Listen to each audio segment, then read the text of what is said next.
Es tu palabra, es tu promesa, y yo te creo. Hoy quiero compartir esto. Cristo nos hizo libres del pecado. Amén, tenemos que entender eso. Ahora, Gálatas capítulo 5, versículo 1. 5:1. Dice así la palabra de Dios: Estad pues firmes en la libertad con que Cristo nos hizo libres, y no estéis otra vez sujetos al yugo de esclavitud. Muy bien, tremendo versículo bíblico que nos habla precisamente de una condición antes y después. Antes de conocer a Cristo, después de conocer a Cristo, y cuando volvimos de vuelta a la misma historia de siempre. Amén. Entonces, la Biblia es clara con respecto a esto. Toma ejemplos.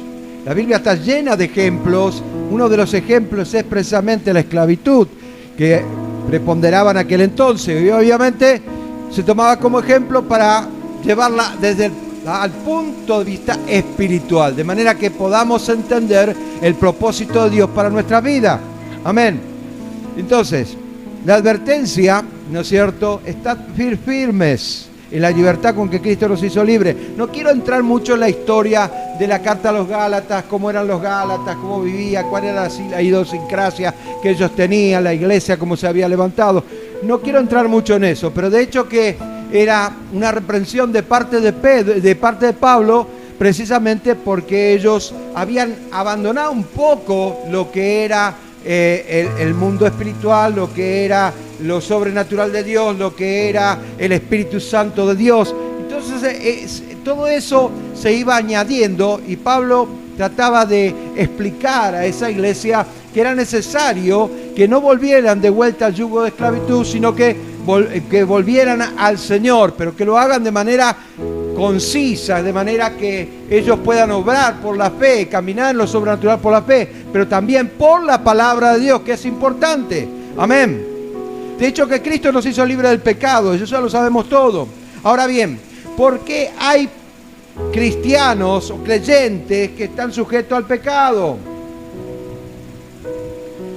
Hay muchos creyentes que están sujetos al pecado de aquellas cosas que sabemos que son malas, pero que no la pueden evitar. Esto es porque todavía tienen la mentalidad de esclavo. Y me quiero centrar precisamente en eso, en tener la mentalidad de esclavo. El Señor nos hizo libres del pecado, pero nos dio una mentalidad completamente diferente, la mentalidad del reino. La mentalidad del reino no se ajusta a patrones obligatorios de cosas que no nos gusta hacer, pero que la tenemos que hacer. Es tremendo. Ahora, fíjense un poco.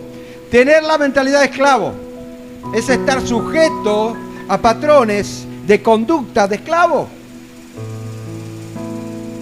El esclavo vive sometido a las tareas que le encomienda su patrón.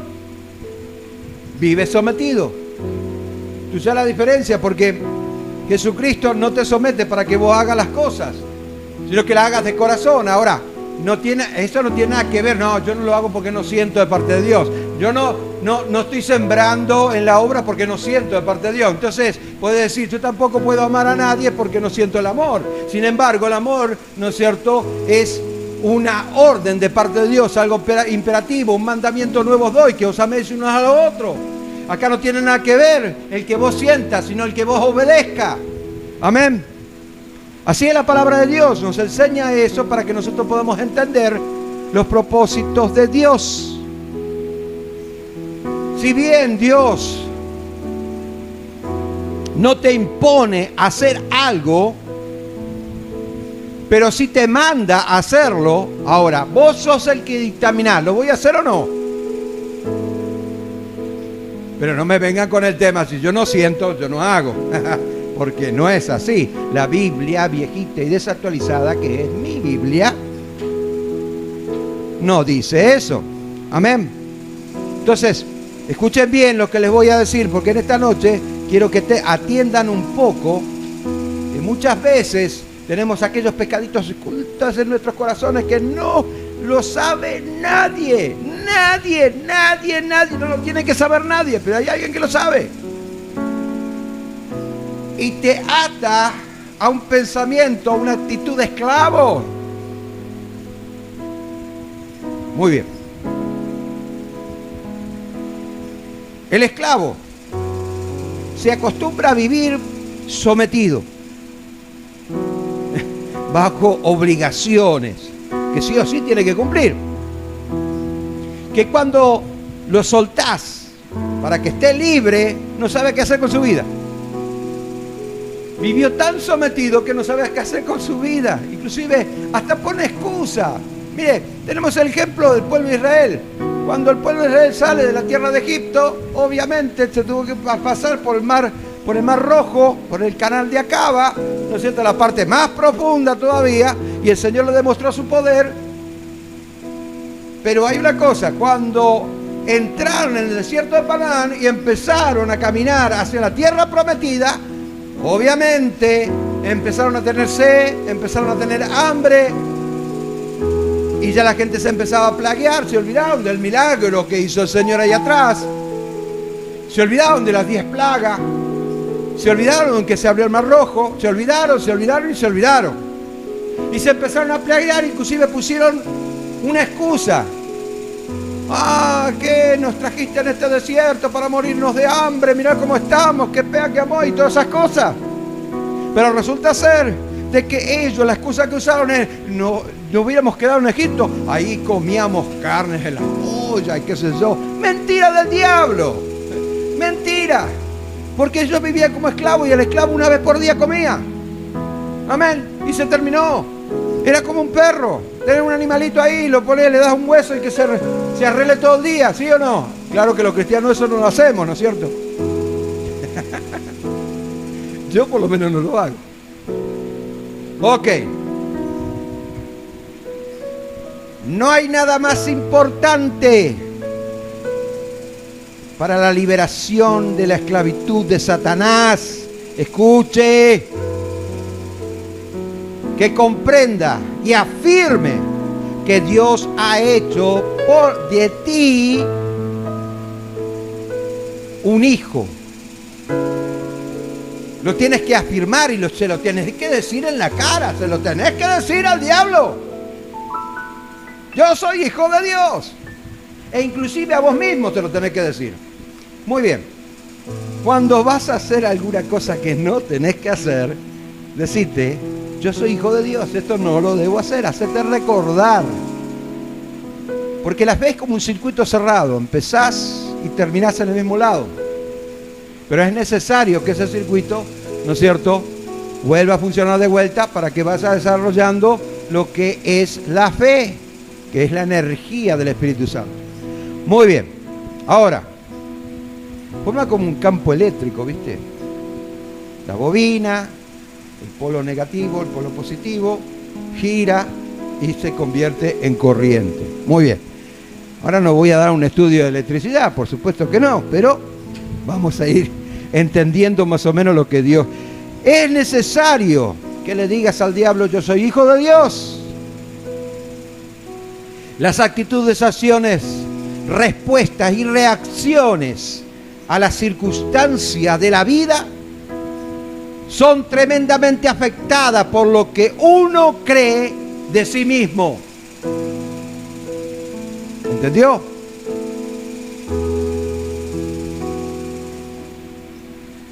Si la percepción que tenemos de nosotros mismos es la de pobre víctima de Satanás, pues obvio que vamos a ser pobre víctima del diablo. ¿Ok? Entonces vos no sos cualquier cosa, sos hijo de Dios. Tienes que aprender a ponerte firme y no hablar pavada, por supuesto. No hablar tontería, sino hablar de la palabra de Dios y aplicarla, practicarla. Amén. Entonces, escuche. Pero si nos vemos a nosotros mismos como hijos aceptados por Dios, tendríamos mayor oportunidad de vivir así. ¿Qué prometió? Hay 7.000 promesas en la Biblia Y cada una de ellas es para vos. Aunque sean parte de la guerra, parte sacerdotal, pero igual, de cualquier manera, es para vos. ¿Sabes por qué? Porque vos vas a estar en la lucha, vos vas a estar intercediendo, vos vas a hacer el papel que toda la Biblia nos habla, ya sea en lo sacerdotal, ya sea en la guerra, ya sea en el gobierno, ya sea como sea. Es una tipología de lo que habla el Nuevo Testamento y nos enseña para que nosotros podamos actuar de manera correcta. ¿Ok? Entonces, si le hacemos recordar al enemigo que somos hijos de Dios, obviamente vamos a tener victoria. Pero no haga esto. Mira, diablo, el pastor me dijo que yo tengo autoridad como hijo de Dios, así que yo soy hijo de Dios, y te vas yendo para atrás. No, porque yo no tengo nada que ver con eso. Es unipersonal, es tu guerra, es tu batalla. La tenés que pelear vos, no yo. Yo te puedo enseñar, pero no las voy a poder pelear por vos. Inclusive puedo apoyarte en oración, pero hasta ahí nomás. Primera de Juan, capítulo 3, versículo 1 al 3, dice: mirá cuál amor nos ha dado el Padre, para que seamos llamados hijos de Dios. Qué tremendo este versículo, me encanta. Hijo de Dios. Por esto, el mundo no nos conoce, porque no le conoce a Él. Amados, ahora somos hijos de Dios, y aún no se manifiesta lo que hemos de ser. Pero sabemos que cuando Él se manifieste, seremos semejante a Él, porque le veremos tal como Él es. Cosa que ahora no lo podemos ver como tal es. Bueno, versículo 3. Y todo aquel que tiene esta esperanza en Él, se purificará a sí mismo, así como Él es puro. ¡Wow! O sea, cuando hablo de desarrollo de la fe, cuando hablo más de madurez, estoy hablando precisamente de purificar nuestras vidas. De hecho, que la Biblia quizás cambie, ¿no es cierto?, un poco las palabras, pero de hecho que la acción y el objetivo es el mismo. Entonces podemos decir, bueno, yo empiezo a crecer y a desarrollarme en la fe y a entender la palabra de Dios y aplicarla a nuestra vida para que yo pueda desarrollarme en el mundo espiritual y así el Espíritu Santo esté obrando conmigo y yo pueda comunicarme con el Padre porque tengo acceso libre por la sangre de Jesucristo a esa vida eterna. ¿Lo entendió o lo repito de vuelta? Ok, lo entendió. Muy bien. Entonces, porque no lo voy a repetir de vuelta. Amén. Sonría que Jesús le ama, che. A la pinta. Muy bien. Todos los cristianos no experimentaron una liberación completa. Todos los cristianos que no experimentaron una liberación completa tienen algo en común. ¿Cuál es lo que tienen algo en común? Ninguno de ellos sabe la posición que tiene en Cristo. ¡Wow! Ni tampoco entienden lo que significa ser hijo de Dios. Eso es lo que tiene en común. ¿Por qué no? Porque todavía siguen con la mentalidad de esclavo.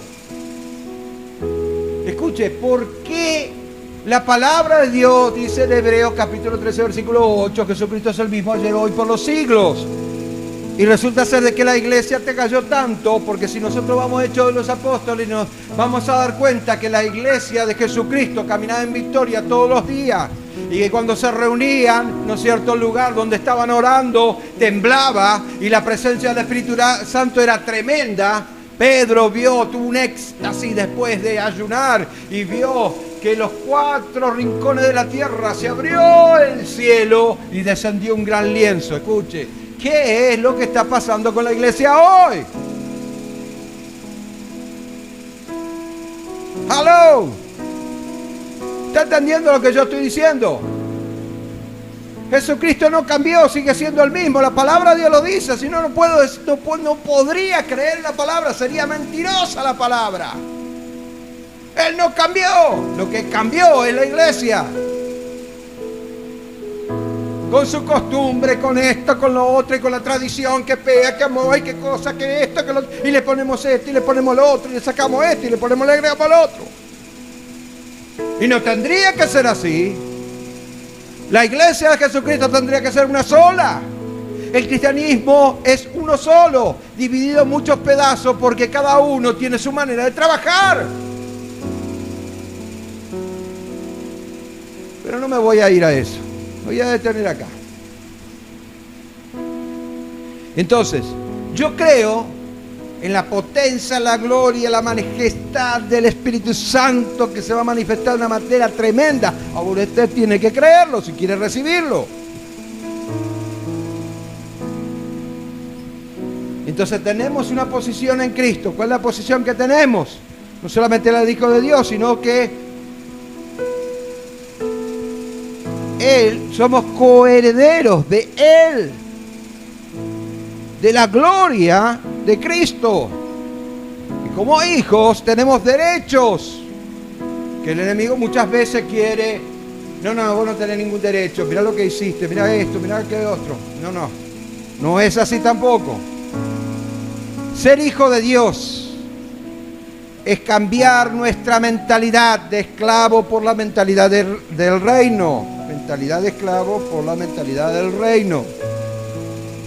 La mentalidad del reino, escuchen, ¿sabes por qué le dice? Hay algunos que no quieren utilizar esa palabra porque es del neopentecostalismo, del neoevangelismo. Y no es así, porque yo no estoy en eso. Pero utilizo esta palabra porque Jesucristo vino como Mesías a establecer un reino. Y su gobierno es un gobierno espiritual, por eso es Rey de Reyes. Rey de Reyes. Escuche, Él va a gobernar la tierra, pero eso va a ser en forma física. En forma espiritual, el Espíritu Santo se encarga de guiarnos, consolarnos y regenerarnos. Entonces, cuando el Espíritu Santo se ha quitado, es porque la iglesia va a ser arrebatada, las trompetas van a sonar, nosotros vamos a estar en la gloria de Dios. Por 7 años vamos a estar allá arriba, ¿no es cierto?, con el Señor en los cielos, en orano, mesorano, esporano. El cielo de Dios, la manifestación gloriosa, es festejando la cena de la boda del Cordero. Y acá la gran tribulación, Dios va a derramar sus juicios apocalípticos sobre la tierra. Ahora, no quiero entrar en lo que es el tema escatológico, pero quiero que vaya entendiendo lo que es tener la mentalidad del reino. Cuando se terminen los 7 años, Jesucristo viene con su iglesia para el Valle de Megido, en la guerra del Armagedón. Escuchó, para combatir contra el anticristo y el falso profeta, atar a Satanás, el diablo, por 1000 años, y ahí va a gobernar sobre la tierra en forma física, primero en forma espiritual y luego en forma física, ¿entendió? Y cuando digo mentalidad del reino, es desarrollarnos en el reino de Dios. Y en el reino de Dios tenemos que desarrollarnos en la fe, porque es el único adherente que nos añade a la esfera espiritual. Y el autor y consumador de la fe, obviamente, es Jesucristo. Pero el que inspira la palabra y la que hace que la palabra sea real, la manifestación tangente de las cosas espirituales, es el Espíritu Santo. ¿Entendió? Cuando hablo mentalidad del reino, estoy hablando de eso. No estoy hablando de cualquier cosa. Estoy hablando de desarrollarnos en el campo espiritual. Amén. Y no mentalidad de esclavo. Ahora, en 2 Timoteo capítulo 2, versículo 26. Escapen del lazo del diablo, aunque estén cautivos a voluntad de él. Están cautivos a la voluntad de él porque obviamente se dejan engañar. Satanás, el diablo, no tiene ninguna autoridad. Sobre los hijos de Dios no tiene ninguna autoridad. Hágaselo recordar siempre. No tiene ninguna autoridad, pero él va a tratar de engañarlo para que usted pierda esa autoridad. Amén. Muy bien. Y vuelva a tener la mentalidad de esclavo. Ahora, obviamente Pablo estaba hablando de ataduras de la mente. Esta es lo que, o sea, usted es lo que cree que es. Si usted cree que es un pobre mendigo, lo va a hacer. Si usted cree que todo lo puede en Cristo, porque lo fortalece, lo va a hacer. Amén. Usted es lo que usted cree que es. Y no se deje engañar por el enemigo. Las escrituras son muy claras al respecto. Dice en Juan capítulo 1 versículo 12: mas a todos los que creen, mas a todos los que le recibieron, a los que creen en su nombre, escuche, a los que creen en su nombre, hay una coma. ¿Qué es a los que creen en su nombre? Vamos a hacer una exposición de este versículo bíblico. Los que creen en su nombre son aquellos que saben el significado del nombre de Jesús. Dios salva, Dios salva. O sea, cuando hablo de salvación, estoy hablando en términos de sanidad, estoy hablando en términos de prosperidad, estoy hablando en términos de salvación del alma. Estoy hablando en esos tres principios de la palabra de Dios. A los que creen en su nombre les dio potestad, exousia, derecho delegado, es un término que se usa en forma legal para que la persona tenga autoridad. Exousia, derecho de ser hijos de Dios. Dios te dio el derecho. ¿Entendió? Oh, Señor Jesús, si no entendió, se lo repito de vuelta. Muy bien. Debemos asumir nuestra posición como hijos de Dios delante del diablo y renunciar a los pensamientos engañosos que nos mantiene con una mentalidad de esclavo y permitir al Espíritu Santo que nos persuada nuestra mente de los derechos que tenemos como hijos. El Espíritu Santo, si vos se lo pedís, se va a encargar de persuadirte. Así como se encargó de inspirar la Biblia, y así como se sigue encargando de hacer que la Biblia se rema, darle la interpretación justa, así también se va a encargar de darte a entender la posición que tenés como hijo de Dios. ¿Ok? Entonces la Biblia, ¿qué dice? Dice Romanos capítulo 8, versículos 16 y 17. El Espíritu mismo da testimonio a nuestro espíritu que somos hijos de Dios. Y hijo también, heredero, heredero de Dios, coheredero con Cristo, si es que padecemos juntamente con Él, para que juntamente con Él seamos glorificados. Acá hay una cláusula. Coheredero, pero hay una cláusula. Momento. Y la cláusula es esta: si es que padecemos juntamente con Él. Como en todo contrato, hay una cláusula. Fíjate lo que dice la cláusula primero. Ok. Entonces, para poder entender. Ahora, el Espíritu Santo se encarga de hacernos entender, ¿no es cierto?, lo que es la palabra de Dios en nuestra vida, como rema, manifestación espiritual, voluntad de Dios en nuestro espíritu, para que nosotros podamos procesarla en nuestro entendimiento. Ahora, también nos hace entender de que somos hijos de Dios y como hijos de Dios somos coherederos de la gloria del Señor.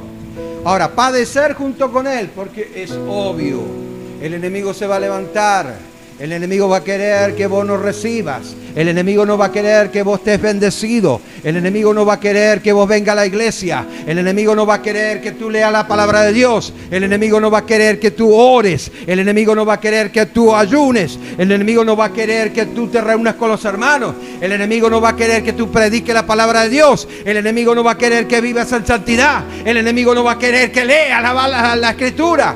O sea, hay muchas cosas, ¿no es cierto?, que nos habla precisamente de esos padecimientos que obviamente en el mundo no teníamos, porque en el mundo no leíamos la escritura, porque no sabíamos lo que era ayunar, porque nos enseñaron que visitar a Dios de vez en cuando está bien o cuando vos necesitas, pero no es así la cuestión. ¿Ok? ¿Entendió? Muy bien. Quiero resaltar un aspecto importante de la identidad y la posición en Cristo. Muchos de ustedes ya pueden haber comprendido lo que es la verdad de la Biblia, pero creo que es sumamente importante llevar a la práctica esto y ejercer derecho de ser hijos de Dios, combatiendo contra nuestros pecados. ¿Entendió? Combatiendo contra nuestros pecados, porque muchas veces le echamos la culpa al diablo.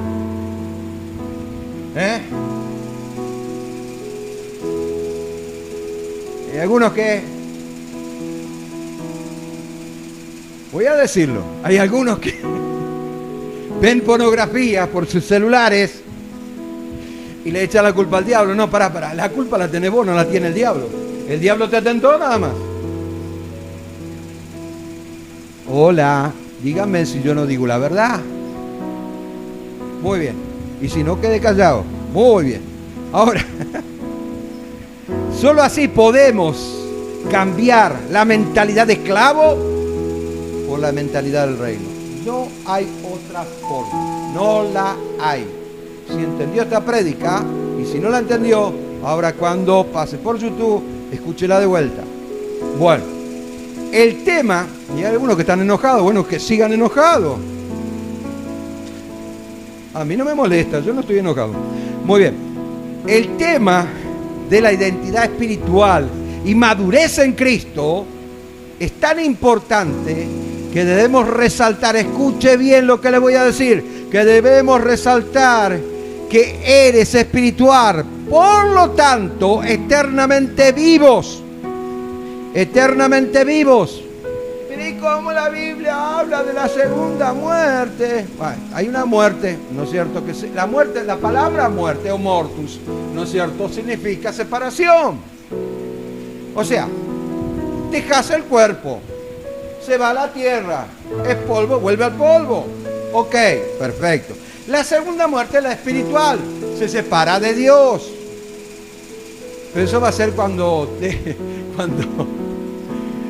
lo echen al infierno más de uno, ¿no es cierto? Pero bueno, ahora escuche bien lo que le voy a decir en esta hora.